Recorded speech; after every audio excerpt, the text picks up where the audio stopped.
ya, di kemasyarakatan juga di dalam level kenegaraan.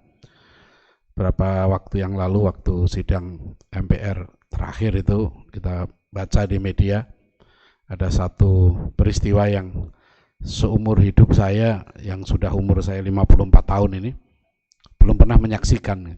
Ya, baru sekali dalam sidang MPR tiba-tiba ada satu peristiwa, akan ada pembacaan doa, kemudian tidak jadi kan. Jadi ketua MPR-nya Pak Zulkifli Hasan langsung baca doa secara singkat, ya, karena ternyata di media kemudian ramai bahwa yang akan membaca, yang sudah ditugaskan ya membaca doa itu adalah seorang perempuan ya beragama Kristen dari fraksi Gerindra, yang kemudian menyampaikan protes dan ditulis di Kompas dan sebagainya, Tempo ya, tentang isi doanya itu secara lengkap yang akan dibacakan. Ini peristiwa yang unik ya dalam sejarah. Setahu saya ya, dulu saya memperhatikan sidang MPR, apalagi saya pernah jadi wartawan di istana sejak zaman Pak Harto dulu. Itu peristiwa seperti ini nggak pernah terfikirkan. Itu aneh ya. Jadi kemudian kita tahu fraksi itu walk out ya karena protes mengapa sidang doa yang sudah siap dibacakan itu apa karena ini masalah Kristen atau masalah minoritas wanita. Ya, ini juga dari tadi pagi atau kapan tuh beredar serang rame ya di berbagai grup WA, satu BUMN baca doa perempuan dengan cara doa Kristen. Dan rame diskusi ini di berbagai grup, saya di berbagai grup. Ini saya 10 tahun di Komisi Kerukunan Umat Beragama MUI Pusat ya, dari tahun 2000 sampai 2010, dan waktu itu ketua majelis fatwanya adalah Kiai Haji Ma'ruf Amin ya. Maka tadi saya share di Facebook saya bahwa Majelis Ulama Indonesia itu sudah buat keputusan tahun 2005 tentang masalah ini ya, hukum doa bersama lintas agama, dan itu jelas ya, hukumnya sangat jelas. Itu yang tanda tangan Kiai Haji Ma'ruf Amin sendiri sebagai ketua Komisi Fatwa, bahwa tidak ada dalam Islam tuntunan untuk berdoa kumpul-kumpul agama bareng-bareng, itu bid'ah. Dalam fatwa MUI itu hukumnya bid'ah.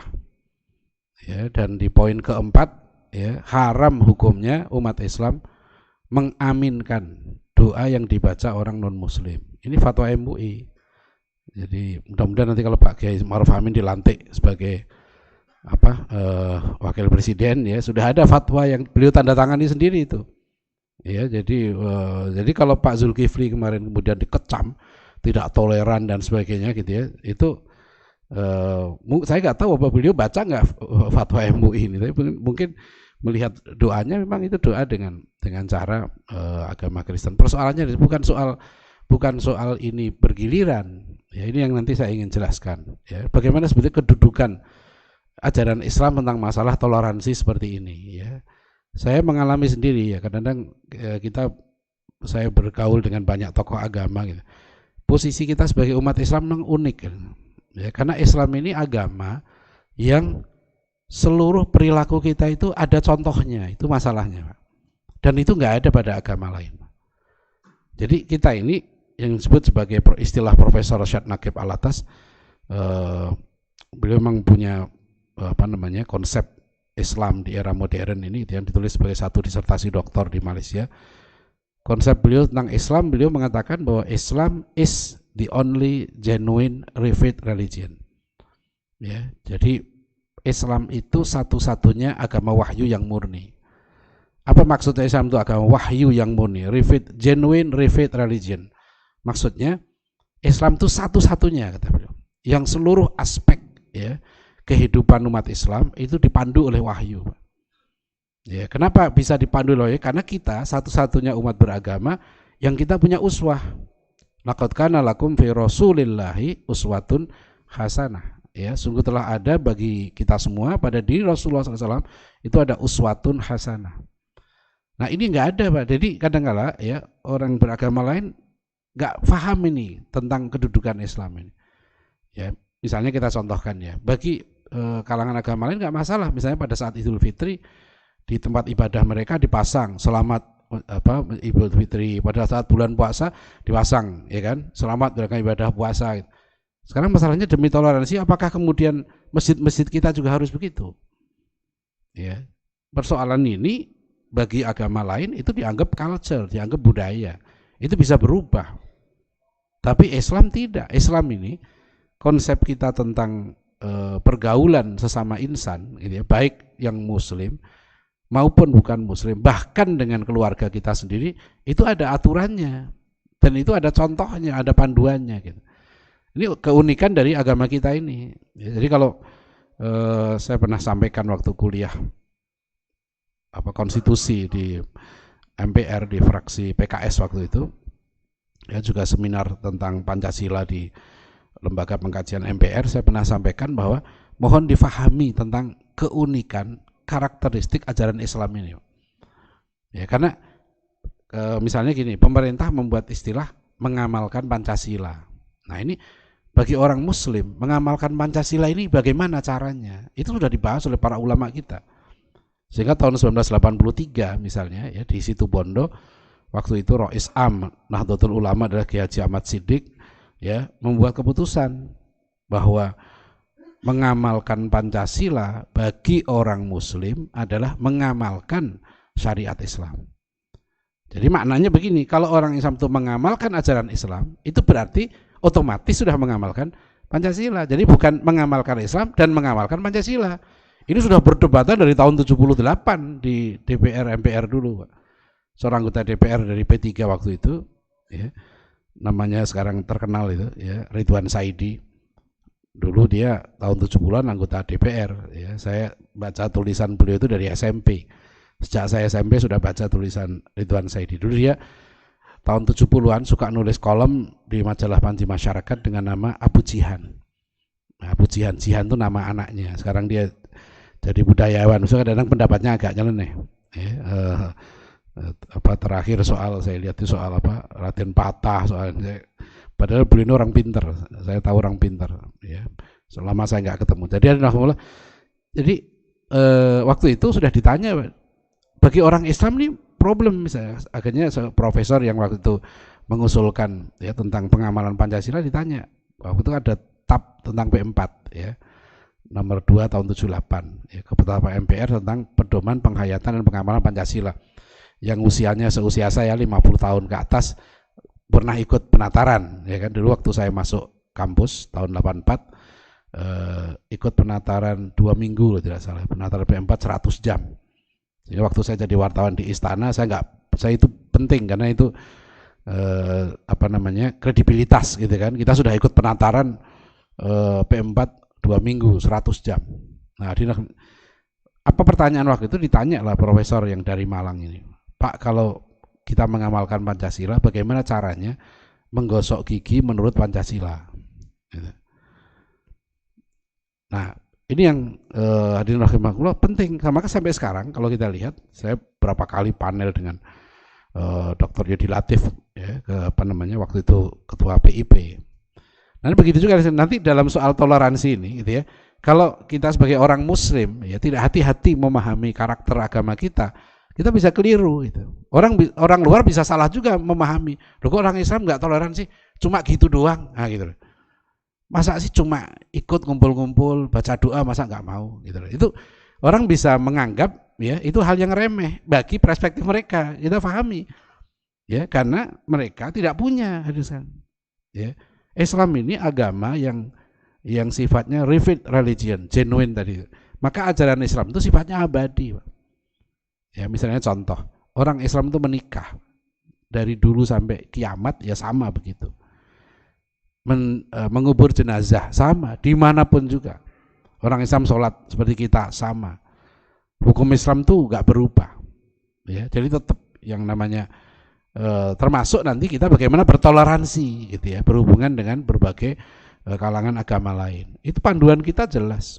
Ini bukan soal politik ya, bukan soal budaya, ini soal bahwa kita ini ada panduan dari Rasulullah SAW. Nah, itu jadi Sehingga sekarang ini baru rame mulai di media sosial gitu tentang kasus yang terjadi di MPR itu, ya, bahwa sudah ada fatwa MUI bahwa memang tidak boleh orang muslim. Jadi kalau sekarang orang non muslim baca doa, ya orang muslim fatwa MUI itu, ya, haram hukumnya, ya, mengaminkan, ya, jadi haram mengaminkan, ya diem, ya. Tapi ini aneh, ini negeri apa namanya mayoritas muslim gitu ya, masalah ini kenapa harus terjadi, ya, seharusnya tidak seperti itu. Nah baik, kita sekarang melihat ya, nah banyak sekali survei-survei yang disebarkan ya di media bahwa seolah-olah orang Islam itu tidak toleran, ya. Guru-guru muslim itu ya, kalau kita baca berita-berita ini, guru-guru muslim punya opini intoleran, ya, dan radikal tinggi. Ini kan bermasalah. Jadi ini guru muslim nggak dijelaskan siapa. Berita seperti ini kan, terus guru yang bukan muslim apa toleran, kan gitu pertanyaannya kan. Jadi kenapa dibuat berita ini kan sebanyak 60% guru punya opini intoleran, ya. Guru intoleran dan pelajaran filsafat dalam kurikulum. Ada satu survei yang menarik ini, ya, tahun 2011, satu lembaga. Ini pernah saya diundang dengan apa di Dewan Pertimbangan Presiden waktu itu, zaman presidennya Pak SBY. Kebetulan anggota One Team Press-nya Kiai Haji Ma'ruf Amin. Ya, waktu itu kami diundang 3 lembaga. Saya mewakili lembaga lembaga riset Islam yaitu INSIS, kemudian ini Setara Institute juga diundang, kemudian satu lagi dari Jogja, Center for Religious and Cross Cultural Studies, UGM. Jadi 3 lembaga yang diundang, tapi yang Setara Institute tidak hadir waktu itu. Ya, tentang bagaimana membangun kerukunan umat beragama gitu. Nah, Setara Institute ini rajin bikin survei-survei, termasuk survei indeks kota toleran. Karena berapa waktu yang lalu ada survei tentang ini kan. Nah, ini 10 kota intoleran, ya, versi Setara Institute. Jadi yang paling tidak toleran tuh Banda Aceh, Jakarta, Padang, Makassar, dan Medan gitu. Ini kan ditentang nih, ya. Wali Kota Banda Aceh juga marah, Gubernur Jakarta Pak Anies juga nantang. Apa isi pertanyaannya? Coba buka. Kenapa mudah banget ngasih label ini kota tidak toleran, kota tidak toleran? Itu indikatornya apa? Ini contoh survei Setara Institute. Jadi survei ini mengatakan bahwa umat Islam di Jabodetabek ini tidak toleran. Nah, tapi kriteria surveinya apa? Dikatakan tidak toleran. Nah ini, ternyata dari survei ini pertanyaannya sudah diarahkan. 84,13% masyarakat tidak menyukai pernikahan beda agama. Nah, itu tidak toleran. Ya. Kemudian 82,6% tidak suka terhadap anggota keluarganya yang berpindah agama. Mungkin kita bisa lihat dalam perspektif lainnya. Berarti masyarakat Jabodetabek berapa persen nih? Hampir 18%, ya, suka anggota keluarganya pindah agama. Kan problem itu malah. Tapi dari sisi mereka katanya ini nggak toleran, gitu loh, ya. Masa pindah agama aja nggak boleh, gitu. Jadi ini ini masuk human right.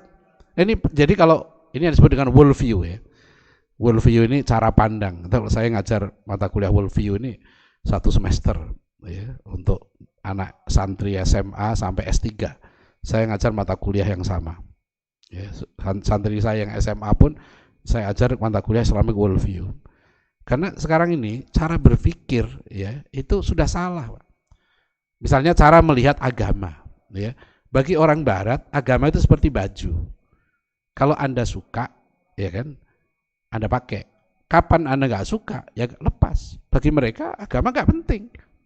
Kapan aja Anda tinggalkan. Nah, bagi kita beda kan. Bagi kita orang Islam, agama ini hidup dan mati.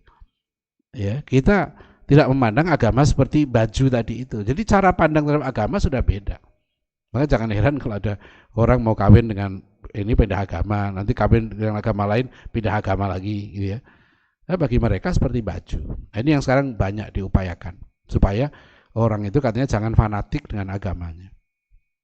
Dan itu sesuai kata mereka dengan Deklarasi Universal Hak Asasi Manusia. Ini yang diajarkan sekalian anak-anak kita yang di sekolah. Sekarang misalnya buku PKN jilid 10 itu isinya human right. Saya punya mahasiswa dulu disertasi doktornya menulis tentang pendidikan HAM di Indonesia. Itu Dr. Manager Nasution, dulu dia waktu itu jadi anggota Komnas HAM, ya, komisioner di Komnas HAM. Dari penelitian beliau tentang pendidikan HAM di Indonesia dalam berbagai bidang, itu memang diarahkan ya anak-anak itu untuk meninggalkan agamanya. Ya, itu dari disertasinya sudah diterbitkan oleh penerbit Universitas Hamka. Ya, itu sudah malah waktu itu menang nomor 1 di juara Islamic Book Fair ya di Jakarta. Jadi memang kurikulum-kurikulum ini mengarahkan orang untuk lepas ya. Tapi itu yang dibilang universal, deklarasi universal. Seolah-olah katanya dalam konsep ini semua manusia sudah sepakat. Padahal ada yang tidak sepakat. Siapa yang tidak sepakat? Kaum muslim.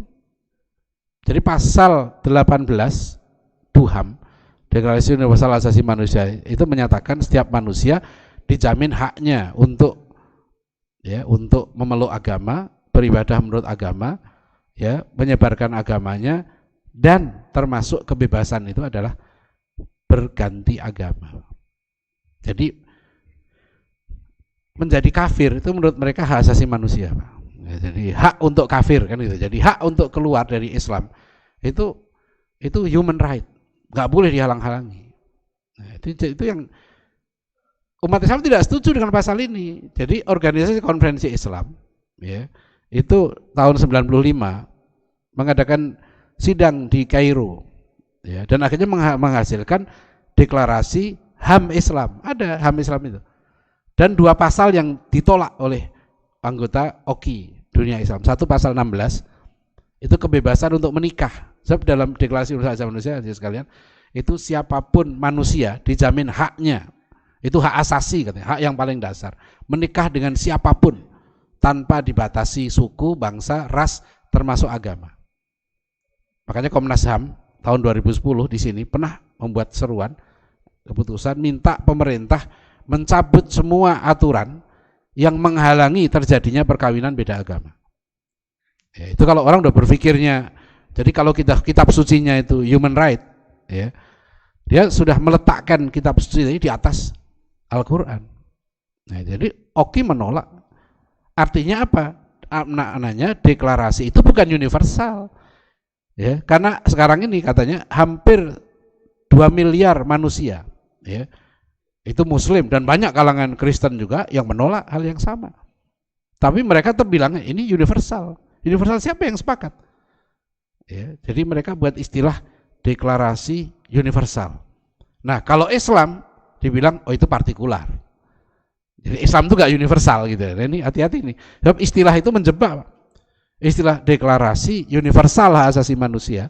Jadi kalau pandangan Islam, oh itu sektoral, itu partikular, itu tidak universal. Kan itu. Jadi kalau Anda menjadi sekuler, gitu ya, Anda universal. Gitu ya. Kalau Anda mengajukan konsep agama Anda, Islam, oh itu tidak universal. Ini kan bertentangan dengan Al-Quran. Dan mohon hati-hati karena anak-anak ini, ya, saya ngeri karena lihat sekarang ya, demo-demo yang pakai jilbab, ya, anak-anak demo kemarin pakai jilbab sampai poster-posternya itu jangan campuri urusan selangkangan lah, jangan ini segala macam. Negara jadi urusan kebebasan seksual itu negara tidak boleh mengatur. Ini kan cara pandang sekalian. Coba kita ingat makhluk yang paling dahsyat ya dalam Al-Quran disebut begitu banyak, berulang kali kisahnya diulang-ulang dalam Al-Quran, itu kan kisah iblis. Iblis itu bukan tidak kenal Tuhan. Iblis itu aba wastakbara wa kana minal kafirin. Iblis itu membangkang ya perintah Allah, sombong. Tapi iblis itu gimana nggak percaya Allah? Iblis itu mau menyesatkan manusianya, bersumpah, wa bi'izzatika la'ughwiyannahum ajmain. Demi keagunganmu ya Allah, aku akan sesatkan mereka semuanya, manusia semuanya. Iblis dialog dengan Allah. Ya, jadi kalau bangsa Barat sekarang itu mereka mata uangnya pun ada yang ditulisi in God we trust. Kami percaya Tuhan. Ya, kami percaya Tuhan. Tuhan Maha Kuasa, Tuhan Maha Adil, Tuhan Maha Bijaksana. Masalahnya Pak, ya Bapak letakkan Tuhan di mana? Ya, Tuhan bagi mereka itu Tuhan yang sudah dijadikan manusia, Pak. Tuhan yang harus tunduk pada kemauan manusia. Tuhan yang tidak boleh mencampuri urusan manusia. Sekarang begitu. Jangan campuri urusan kami loh. Ini pendidikan kami nih. Ya. Ini nggak ada hubungan dengan agama. Jangan campuri. Ya. Ekonomi kami, politik kami, rumah tangga kami, bahkan yang mengerikan di itu, jangan campuri urusan tubuh kami. Ya, tubuh kami ini punya kami kan. Kami berdaulat atas tubuh kami. Ya, jangan diatur-atur mau begini mau begini. Coba kita renungkan, ya. Siapa ini aktor utamanya? Ya, aktor yang kok mendidik manusia, ya, mengakui Tuhan, tapi tidak mau diatur oleh Tuhan. Nah, ini yang kita ingat. Jadi termasuk nanti orang mau bikin aturan sendiri gitu ya. Soal agama begini, akhirnya agama yang jadi, kalau bahasa Profesor Syed Naqib Alatas itu, orang-orang modern sekarang ini, deity is humanized, man is deified. Tuhan dijadikan manusia, manusia mengangkat dirinya jadi Tuhan. Ya, dulu hari sekalian bangsa-bangsa primitif, sebagian suku-suku di negara kita pun masih mengakui ada sesuatu yang kuasa di luar manusia. Maka mereka kasih sesaji di hutan, di laut gitu ya. Dia percaya pada sesuatu sehingga mereka tidak merusak alam itu. Manusia modern ini merasa dirinya yang sekarang berhak mengatur alam ini. Dia eksplorasi semaunya dia gitu ya, semua akhirnya terjadi kerusakan. Ya, karena manusia sudah merasa ya lebih hebat dari Tuhan itu. Tuhan dalam persepsi mereka itu Tuhan yang harus tunduk kepada manusia. Ya, jadi kemauan. Jadi ini mereka bukan aturan sendiri, ya. Dibilang tidak toleran, ya. Ini 40,3% menganggap Ahmadiyah sesat. 45% menyatakan sebagai Ahmadiyah dibubarkan oleh pemerintah. Berarti ada 50% lebih yang tidak menganggap sesat, ya. Tapi ini dibilang tidak toleran. Ya. Nah, ini contoh-contoh. Nah, sekarang kita lihat dalam sejarah ya, segimana sih sebetulnya, ya. Jadi kalau konsep toleransi, Islam itu agama yang sejak awal mengajarkan perbedaan, menerima perbedaan. Dan ini bukan budaya Arab, tapi ini langsung wahyu yang perintahkan, Al-Quranul Karim. Contoh misalnya kalau ada orang tua yang bukan muslim, anaknya muslim, maka Allah perintahkan sang anak ini wajib berbuat baik pada orang tuanya. Ya.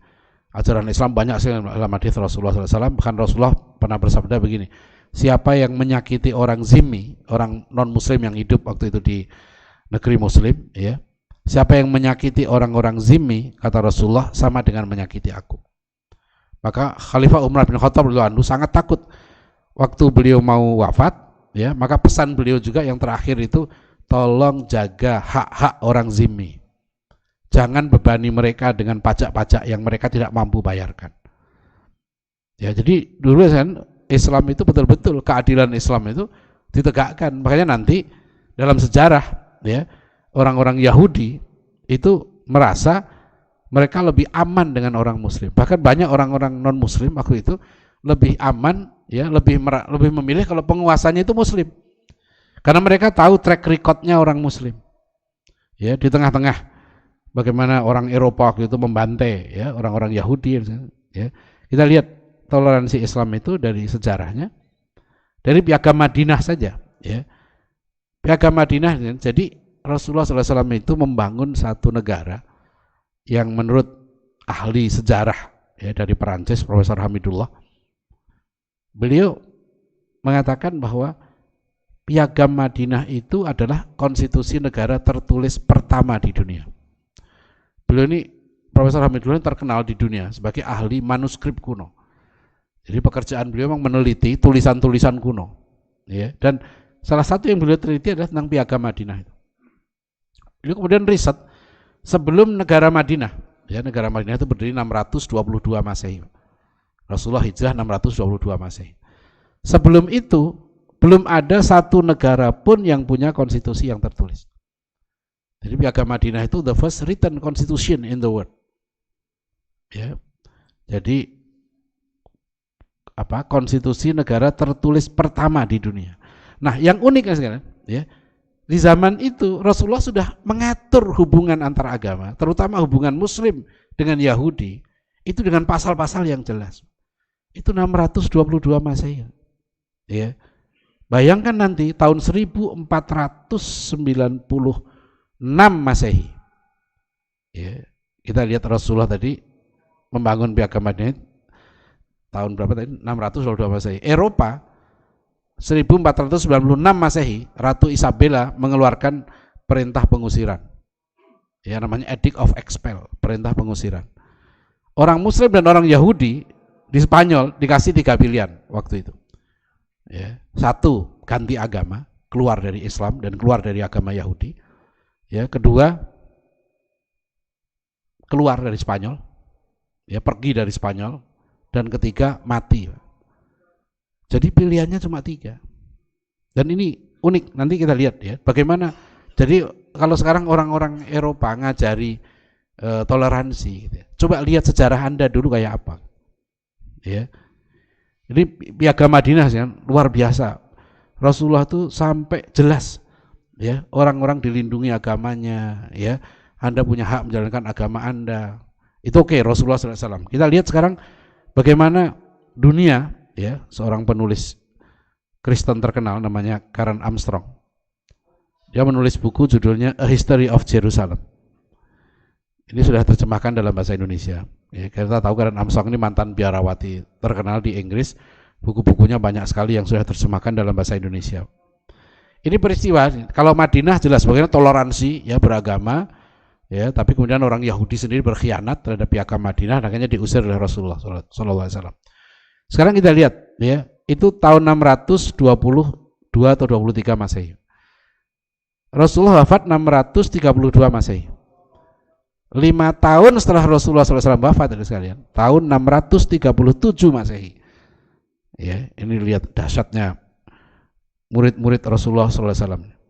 Jadi hanya 5 tahun setelah Rasulullah SAW wafat, umat Islam sudah mengalahkan salah satu kekuatan dunia, yaitu Romawi. Bangsa Romawi ini terkenal bangsa yang hobinya perang, ya, olahraganya gladiator. Jadi kalau dulu orang bayangkan sampai sekarang kalau bangsa Barat ini mewarisi tradisi fisiknya Romawi, mereka menghobinya ya hobi gelut lah orang Jawa bilang. Ya, mereka terkenal bangsa yang mengandalkan kekuatan fisiknya. Sampai waktu pasukan Romawi ini menaklukkan Yunani sebelum Masehi, ya, itu bangsa Yunani terkenal bangsa yang pemikirannya tinggi, tapi militernya lemah. Jadi ketika bangsa Romawi menaklukkan Yunani, apa yang terjadi? Bangsa Romawi akhirnya ikut peradaban Yunani. Oleh karena itu Bible, ya, yang Gospel, ya, perjanjian baru, itu ditulis dalam bahasa Yunani, bahasa Greek, bukan bahasa Ibrani, bahasanya Yesus. Ya, Yesus itu berbahasa Ibrani atau Aramaik. Tapi Bible, perjanjian baru, ditulis dalam bahasa Yunani. Karena waktu itu bahasa Yunani dianggap bahasa tinggi. Kalau Ibnu Khaldun mengatakan begini, al-maghlub mulaun abadan bil iqtida bil ghalib. Ini rumus peradaban. Jadi biasanya kata Ibnu Khaldun, bangsa atau peradaban yang kalah itu cenderung mengikuti bangsa yang menang. Jadi waktu Islam dulu jaya di Eropa gitu ya, di Andalusia Islam tuh hebat selama ribuan tahun, ya. Itu lebih dari 800 tahun. Itu orang-orang Eropa terkena demam namanya Mozarabik. Mozarabik itu ke Arab-Araban. Jadi mereka dulu bangga kalau wanitanya pakai kerudung, ya. Kemudian laki-lakinya pakai jubah, berbahasa Arab. Waktu itu bahasa Arab bahasa peradaban tinggi, gitu. Ya, jadi nama-nama mereka pun diasosiasikan dengan nama Islam. Nah di situ kita lihat ya, kenapa Wali Songo dulu waktu datang ke negeri kita, dia disambut dengan luar biasa. Ya, Sunan Ampel itu menantunya Raja Muda Mojopahit. Ya, jadi dulu Wali Songo ini orang-orang hebat. Sunan Kudus itu panglima perang, jenderal lah kalau gitu. Kualitas mereka ini luar biasa. Jadi mereka dulu yang datang ke sini bukan orang sembarangan, memang mereka orang-orang yang peradaban tinggi, kelasnya raja. Ya, sehingga mereka disambut dengan, karena waktu itu Islam memang pemimpin dunia secara sains dan teknologi gitu ya. Bangsa Mongol waktu menghancurkan Baghdad abad ke-13 itu gak lama, hanya sekitar 60 tahun saja cucunya Hulagukan masuk Islam. Dan kemudian bahkan setelah itu ya keturunan bangsa Mongol ini menjadi tokoh-tokoh muslim yang hebat. Karena Islam peradabannya tinggi, hanya karena kadang-kadang militernya lemah, kalah sama preman. Nah, gitu. Jadi kira-kira gambaran itu. Jadi politik ini kadang kalau kuat tentaranya, tapi pemikirannya rendah, dia bisa mengalahkan, tapi dia nggak bisa buat peradaban baru. Nah, yang menarik ketika umat Islam ya menaklukkan Romawi, ya itu peradaban tinggi Romawi itu. Islam waktu itu baru muncul. Bayangkan 637 Masehi itu baru 5 tahun Rasulullah SAW wafat. Dalam perang Yarmuk, orang Muslim, pasukan Islam waktu itu dipimpin Khalid bin Walid dan Abu Ubaidah bin Jarrah, itu jumlahnya hanya sekitar 1/8 sampai 1/10. Kira-kira jumlah pasukan Islam itu 20.000, pasukan Romawi waktu itu 200 ribuan, ada yang bilang 180 ribu. Apa yang hebat sekarang? Pasukan Islam yang 1/10-nya itu mampu mengalahkan Romawi. Ya. Di salah satu videonya Ustadz Budi Azhari, kan, beliau yang menekuni sejarah. Saya dengar kata Ustadz Budi, Khalid bin Walid waktu itu menghadapi pasukan Romawi yang jumlahnya 10 kali lipat. Beliau mengatakan, di mata saya orang-orang Romawi ini seperti lalat. Kita lihat mentalnya orang Muslim waktu itu menghadapi pasukan Romawi yang jagoan perang, terkenal sejarah perang, sampai semboyan Romawi itu sampai sekarang dipakai. Bangsa Romawi itu punya semboyan si vis pacem para bellum. Ya.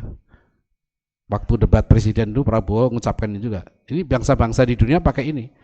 Si vis pacem para bellum. Ya, jika Anda mau damai, siapkan perang. Gitu. Jadi Amerika sekarang ini negara dengan senjata dan tentara terkuat dalam sejarah manusia. Kalau hitung-hitungan senjata gitu ya, Amerika sekarang ini itu kategorinya termasuk tentaranya dan senjatanya paling kuat dalam sejarah manusia, bukan hanya sekarang.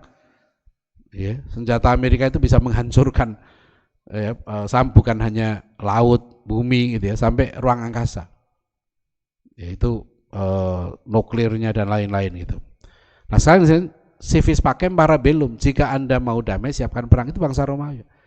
Nah, sekarang bayangkan pasukan Islam yang baru muncul, itu kan kayak kadang-kadang kalau saya sebut, mungkin kalau sepak bola itu kayak Persija lawan Liverpool lah kira-kira gitu. Ya. Nggak ada yang memperkirakan waktu itu menang. Maka terkejut sekali dunia ya ketika kemudian pasukan Islam itu menang, ya, mengalahkan Romawi, dan akhirnya kota Yerusalem direbut. Apa yang terjadi sekalian? Nah, ini yang penting untuk dalam soal toleransi ini. Apa yang dilakukan Umar bin Khattab radhiyallahu anhu di situ? Beliau melakukan satu tindakan ya ketika masuk kota Yerusalem, kan ketika itu Patriark Sophronius, tokoh Kristen Yerusalem, itu nggak mau menyerahkan kunci kota kecuali langsung kepada Umar gitu. Karena orang udah dengar nih kehebatan Umar bin Khattab. Dari Madinah Umar naik kuda. Ya. Kalau di dalam cerita hanya ditemani ajudannya aja, dan antara Umar bin Khattab dengan ajudannya pakaiannya sama. Orang nggak bisa bedakan mana yang khalifah, mana yang ajudan, mana yang kepala negara, mana ajudan, nggak bisa dibedakan. Ya. Jadi waktu masuk kota Yerusalem, ini yang dipuji oleh Karen Armstrong, penulis Inggris. Ya. Di buku dia tulis gini, Umar also expressed the monotheistic ideal of compassion more than any previous conqueror of Jerusalem, with the possible exception of King David. Yeah, he presided over the most peaceful and bloodless conquest that the city had yet seen in its long and often tragic history. Jadi kata Karen Armstrong, ya, Umar bin Khattab tadi menaklukkan kota Yerusalem, pasukan itu beliau melakukan satu tindakan yang belum pernah dilakukan oleh penguasa manapun. Ya. Begitu istilahnya peaceful, ya, sangat damai, penaklukan yang sangat damai. Ya, digambarkan once the Christian had surrendered, begitu orang Kristen menyerah, ya, there was no killing. Coba ini orang Islam, tidak ada pembunuhan. Ya, no destruction of property, ya, tidak ada penghancuran bangunan. No burning of rival religious symbols, tidak ada pembakaran simbol-simbol agama lain. Ya. No expulsion or expropriation. Nggak ada pengusiran, ya. Jadi nggak ada pengusiran agama lain, gitu ya. And no attempts to force the inhabitants to embrace Islam.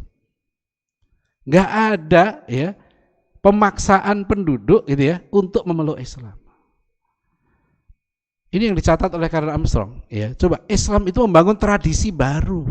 Ini nggak dikenal katanya. Sebelumnya kalau orang waktu itu, kota Yerusalem ini jadi ajang perebutan. Yang terkenal nanti waktu Kaisar Nero, ya, tahun 610 Masehi bakar kota Yerusalem. Kemudian jauh sebelumnya 580-an Masehi, sebelum Masehi itu ada Kaisar Nebukadnezar. Nah, dia itu Babilonia.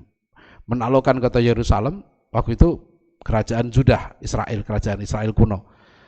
Rajanya oleh Zedekiah, Nebukadnezar ini Kaisar Babilonia. Raja Israel waktu itu namanya Zedekiah.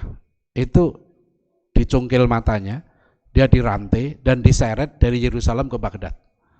Itu perlakuan Raja siapa? Nebukadnezar, ya. Sehingga tahun 87 ada satu buku terbit di Amerika. Judulnya The Rise of Babylon. Kebangkitan kembali Babilonia. Jadi kaum Yahudi dan Kristen fundamentalis itu takut dengan Saddam Hussein ceritanya. Saddam Hussein bikin festival Babilonia. Dan dia keluarkan mata uang, koin gitu ya, wajah Nebukadnezar dijejer dengan wajahnya Saddam Hussein. Gitu. Jadi yang koinnya itu digambarkan gitu. Jadi seperti dalam kepercayaan mereka menjelang zaman akhir gitu ya, itu akan ada kebangkitan kembali Nebukadnezar. Nah, saya nggak tahu apakah perang Teluk tahun 90 kan Irak dibom kan habis-habisan itu. Nah, kalau saya melihat ada, ya, itu ada jadi kalau sekarang baca politik Amerika kayak sekarang itu memang nggak rasional. Kalau yang menang ini namanya right wing Christian atau Zionist Christian, ya, baca buku-buku sejarah politik Amerika itu nggak rasional. Seperti George Bush tahun 2003, George Bush yang junior kan 2003 nyerang Irak lagi, bapaknya nyerang Irak juga dulu, ngebomin Irak tahun 90. Tahun 2003 Bush junior itu ngebom Amerika. Dia ditanya, kenapa Anda serang Irak? Dia bilang perintah Tuhan. Ya, ini sekarang Donald Trump kan prestasinya apa? Memindahkan kedutaan Amerika dari Tel Aviv ke Yerusalem. Dan itu harus dilakukan 2017 bulan Desember.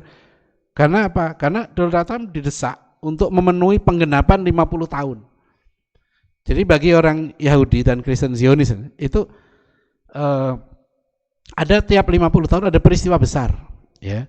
Jadi kalau 67 itu kota Yerusalem termasuk Masjidil Aqsa jatuh ke tangan Yahudi. Itu 67. 50 tahunnya 2017. Tahun 1917 deklarasi Balfour, Menteri Luar Negeri Inggris nyerahkan Palestina gitu ya kepada Zionis Israel. Jadi selalu begitu kan, 50 tahun ada begini. Maksudnya ada kadang-kala tidak rasional. Jadi kalau politik itu sudah dasarnya ideologi, ya, itu menyalahi aturan. Kalau saya ambil S2 saya itu hubungan internasional. Jadi kalau dalam politik umum itu politik luar negeri itu dasarnya kepentingan nasional, terutama kepentingan ekonomi gitu ya. Tapi kalau sudah ideologis nggak ada itu ditinggalkan semua. Ini perintah Tuhan sudah gitu aja sudah. Nah itu jadi seperti kita lihat sekarang kan di Amerika banyak sekali ya. Saya banyak mengkaji masalah ini dan selalu terjadi pertentangan antara golongan yang ideologis ini gitu ya dengan golongan yang pragmatis, yang sekuler. Di kalangan Yahudi begitu, di kalangan Kristen begitu, di kalangan Islam juga sama. Ya, kalau orang Islam itu sudah berpikir ini benar, dia nggak ngitung rugi sudah. Gitu ya. Saya yakin ini benar gitu ya, itu nggak ngitung rugi sudah. Ya, mau begini udah, mau orang ngomong apa. Ya, belum lama saya tulis catatan saya tentang satu buku. Bukunya Anda bisa lihat di internet, ya, judulnya Being Radical for Jesus. Ya, menjadi radikal untuk Yesus. Ya, sampai ada seorang kolonel yang nyari saya karena pengen, sebelumnya saya udah tulis buku juga, ada sahabat buku Katolik beriman secara radikal. Jadi di beberapa buku Kristen yang saya temukan baik Protestan maupun Katolik itu Nggak masalah, mereka bahkan meminta pengikutnya menjadi radikal. Bukunya pun ditulis terang-terangan. Ya. Padahal pemerintah punya program deradikalisasi, kan itu masalahnya. Yang orang Islam nggak ada yang berani ngomong radikal. Ya, yang Kristen bukunya terbit resmi, bukunya gitu ya, resmi dibaca di Gramedia ada, ya, menjadi radikal. Dan menjadi radikal itu dijelaskan. Ada radikal yang positif, ada radikal yang negatif. Nah, radikal yang positif begini. Dan salah satu radikal kalau dalam buku Kristen itu harus siap mati untuk Yesus. Ya, nah itu radikal dalam arti positif kata buku itu. Ya, jadi, nah sekarang saya kembali ke sini. Jadi ini toleransi kita. Kenapa Umar bin Khattab membuat prestasi besar dalam sejarah umat manusia gitu ya? Bahwa ketika penaklukan satu kota tidak ada pembunuhan, ya, tidak ada pembantaian, tidak ada pengusiran, tidak ada pembakaran rumah ibadah agama lain. Ini fantastis, prestasi besar. Ya, jadi padahal Eropa gak kenal ini baru tahun abad 7 awal. Ya. Nanti oleh karena itu lihat, sekarang beberapa contoh lagi gitu ya. Lihat. Ini contoh lagi bagaimana umat Islam memimpin Andalusia selama 800 tahun. Itu bukan sembarangan. Islam pernah memimpin Eropa, terutama Andalusia gitu ya, selama 800 tahun. Dari tahun 711 sampai 1492. Dan apa yang terjadi di sana? Ya, ada satu buku ditulis oleh seorang sejarawan Irlandia, ya, judulnya What Islam Did for Us. Apa yang Islam perbuat untuk kami, maksudnya bangsa Barat. Ya, bangsa Barat. Ini bukunya bagus. Tahun 2006 bukunya terbit. Tim Wallace Murphy membuat judul bukunya itu. Apa judulnya? The West Debt to Islam. Hutang Barat terhadap Islam. Ya, dan dia terang-terangan menulis di dalam bukunya ini, sampai kapanpun kami bangsa Barat tidak akan pernah mampu, ya, membayar hutang kami pada umat Islam. Ya, diceritakan dalam bukunya bagaimana kami dulu bangsa Barat ini belajar sains, teknologi itu kepada siapa? Melalui orang Muslim dan juga melalui orang Yahudi. Ya, ini sejarawan yang jujur nih, gitu ya, mengakui itu, dan sampai kapanpun kami nggak bisa bayar utang. Dan luar biasa dalam begitu detail, seorang pendeta saja namanya Gerard of Cremona di Inggris itu menerjemahkan buku-buku bahasa Arab, matematika, falsafah, sains, astronomi, itu sampai 90 buku. Dan dalam Islam misalnya, kalau orang menerjemahkan buku ada royalti. Karena ulama-ulama Islam dulu, ilmuwan Muslim, kalau nulis buku itu ngarepinya akhirat. Jadi kalau bukunya semakin banyak dicetak, dimanfaatkan, dia dapat pahala gitu. Tapi memang dulu negara memberikan penghargaan kepada penulis, ada yang buku ditimbang dengan emas. Ya, waktu itu penulis. Jadi dalam Islam itu begini konsepnya. Kalau misalnya ada ilmuwan menemukan vaksin misalnya gitu ya, obat misalnya flu burung atau obat apa sekarang yang ramai penyakit AIDS lah misalnya gitu ya, penyakit AIDS. Itu kalau dalam konsep Islam, negara harus membeli resep itu. Ya, resep itu diambil di negara. Nah, orang ini diberi penghargaan, ya, yang tinggi gitu. Nah, kemudian resep ini nggak ada hak paten dalam Islam tuh, karena kamu nanti akan diberi paten di akhirat, gitu balasannya itu, ya. Tapi orang penulisnya nggak boleh ditelantarkan juga. Nah, setelah itu negara kemudian kalau istilahnya sekarang ditenderkan gitu ya. Jadi siapa yang bisa mencetak ini gitu ya, memproduksi dengan harga murah, silahkan. Sekarang kan enggak. Orang kalau menemukan sesuatu kan konsepnya materialis dunia kan. Ya. Saya pernah ke Airbus, ke Bristol waktu itu ketemu, bukan ke pabriknya. Ketemu, baru saya paham kenapa kalau pesawat itu sayapnya itu kan melengkung di ujung. Itu haknya Boeing itu. Airbus nggak punya asalnya. Dia orang Airbus bilang kami harus nunggu itu 30 tahun kan.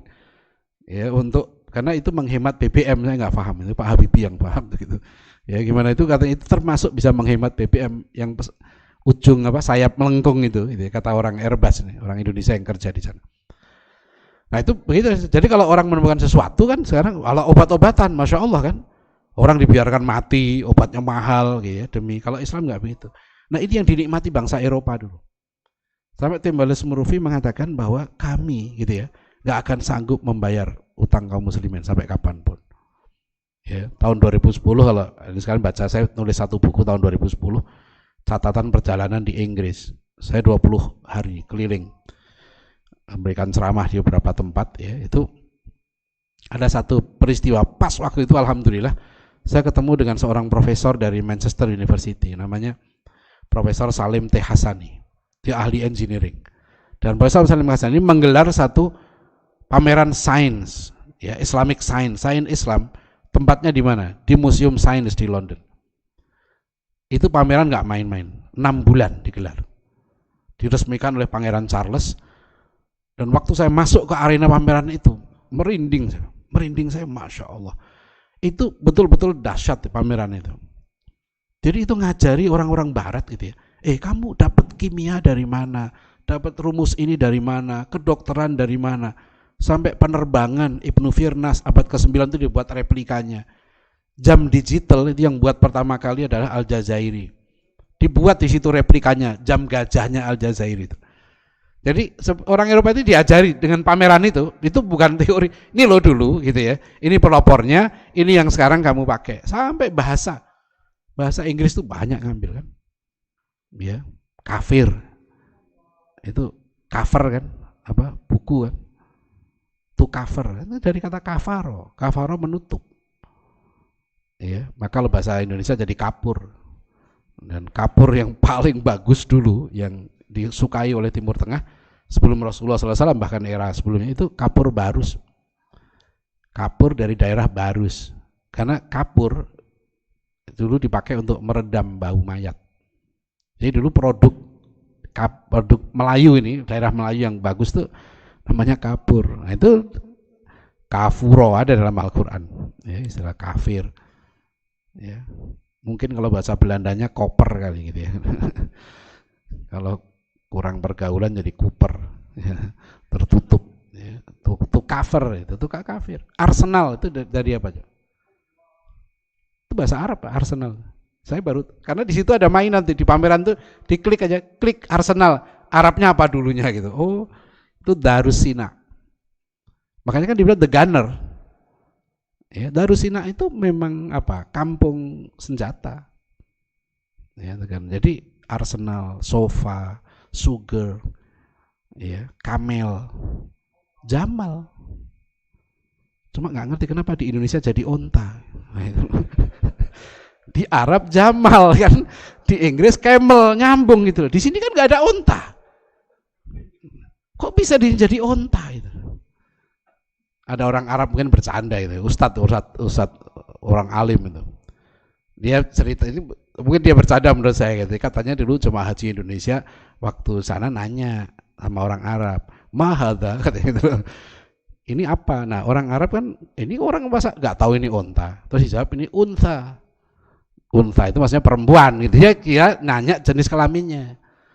Ya. Oh terus orang haji itu yang pertama tadi bilang, oh ini onta katanya. Mungkin itu ya, memang aneh kok itu kok bisa ya, kita dari sana Jamal, orang Inggris bilang camel, kan biasanya gitu. Kalau nggak ada di tempat lain kita ambil bahasa kan, sate, tahu, tempe, nggak bisa terjemahkan. Ini kenapa unta jadi apa, Jamal jadi unta. Nah, ini terakhir, jadi selama ini kata Profesor Yahudi, jadi toleransi Islam ini bukan konsep, maksudnya konsepnya jelas dalam Islam dan aplikasinya juga jelas. Islam itu bukan agama yang hanya indah di atas kertas. Memang Islam itu diaplikasikan dalam sejarah. Ya ini seorang profesor, penulis Yahudi, Martin Gilbert, ya, Trust of Jewish Civilization. Dia mengatakan apa? Bahwa zaman, ya, thus began the Jewish Golden Age in Spain. Jadi zaman kejayaan Muslim Spanyol, 800 tahun itu bukan pendek ya. Itu kata penulis Yahudi ini, itu juga merupakan zaman kejayaan Yahudi. Jadi the Golden Age, ya, itu zaman kejayaan Muslim, juga zaman kejayaan Yahudi. Ada profesor Yahudi, ya, yang namanya S.D. Goitain, ya, ini juga begitu. Dia mengakui bahwa, ya, zaman kejayaan Islam juga zaman kejayaan Yahudi di Spanyol itu.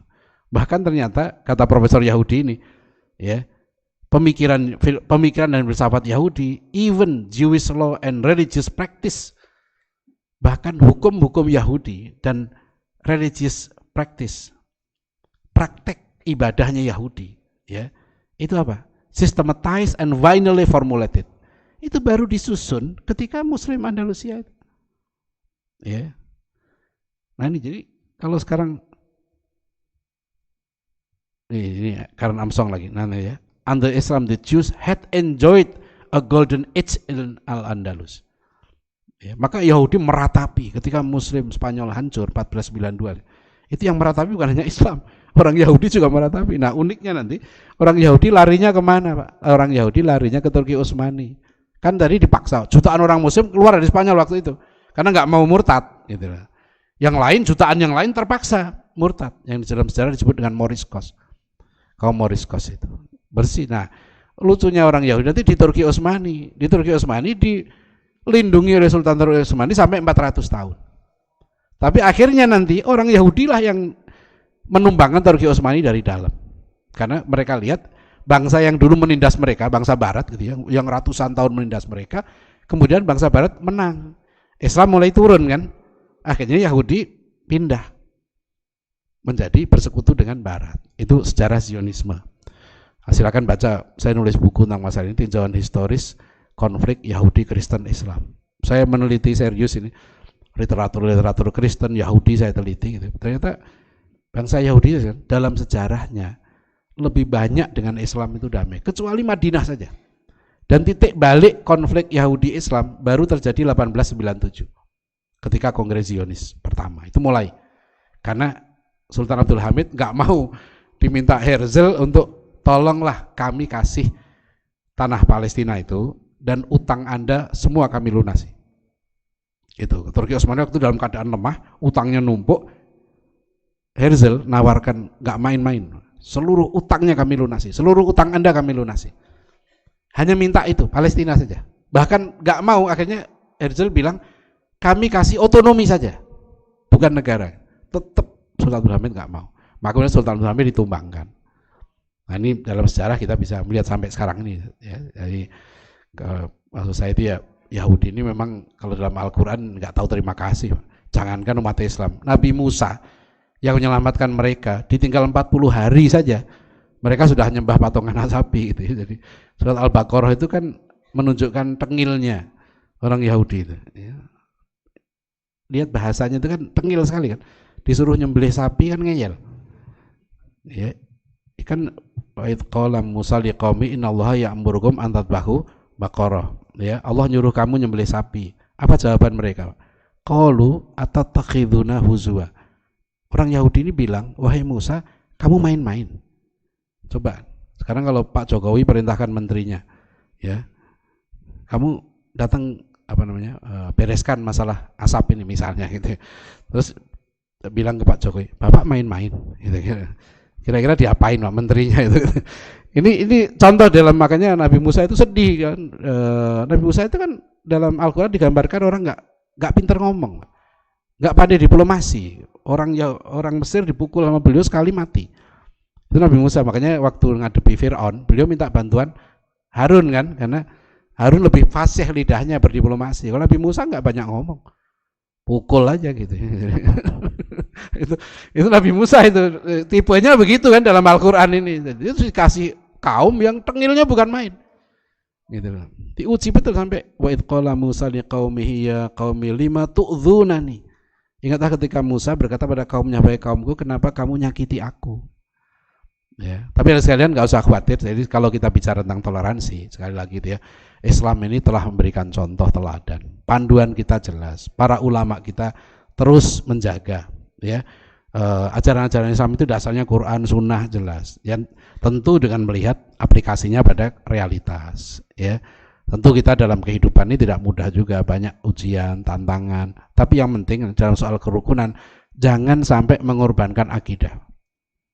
Jadi kalau terpaksa melakukan sesuatu yang diharamkan gitu ya, terpaksa nih karena nggak enak, ada kan karyawan begitu kan, nggak enak kalau kita nggak hadir ini, ya gimana, saya istighfar lah gitu aja. Jangan sampai menghalalkan apa yang haram. Jadi kalau kita nauzubillah ya, kalau kita terpaksa mengerjakan yang haram, solusinya istighfar. Ya, minta ampun pada Allah. Tapi jangan bilang ini boleh, ini nggak boleh, nggak boleh. Jangan begitu, lebih aman kita, ya sudahlah saya nggak mampu, saya terpaksa gitu ya melakukan ini, tapi ya apa boleh buat, saya mohon ampun pada Allah, udah gitu. Ini yang ngeri sekarang ini banyak orang yang sudah nggak menjalankan, seperti dia nggak menjalankan zina, tapi dia mengatakan zina boleh, itu lebih besar dosanya, itu kufur. Orang yang berzina, pelacur taruhlah gitu ya, dia melacur, tapi masih mengakui tindakannya itu haram, dia fasik, dia belum kufur. Tapi kalau dia sudah menghalalkan pelacuran, meskipun dia tidak berzina, dia kufur. Itu berat ya. Jadi kita dalam soal ini hati-hati juga dalam soal toleransi. Di mana batas, the limit of tolerance, ada batasnya. Nah, itu yang kita jaga. Ya, yang penting akidah kita selamat. Ya, saya kira begitu. Mudah-mudahan bermanfaat. Wabillahi taufik wal hidayah. Assalamualaikum warahmatullahi wabarakatuh. Jazakallahu khair Ustaz atas kajiannya. Semoga apa yang disampaikan bisa menambah ilmu dan wawasan kita.